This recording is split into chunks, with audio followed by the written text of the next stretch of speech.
Halos sa laha. Ngayon ay nag-snow sa Nagoya sa unang pagkakataon ngayong tao. Ang kasalukuyang oras sa Nagoya ay bandang 9:30 at ang kasalukuyang temperatura ay nasa paligid ng 0 degree.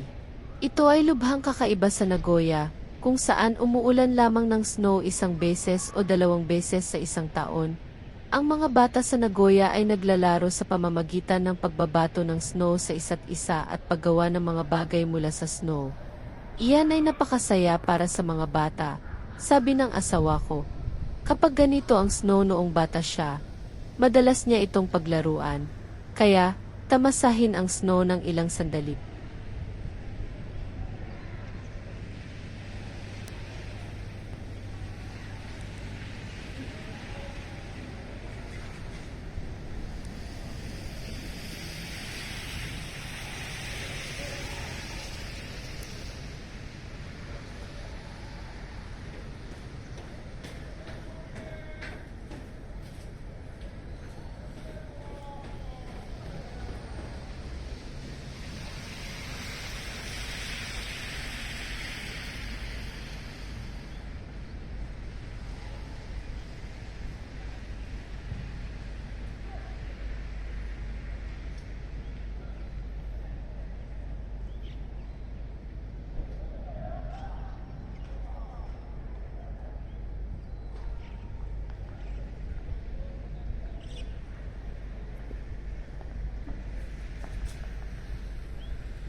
Salamat sa araw na ito.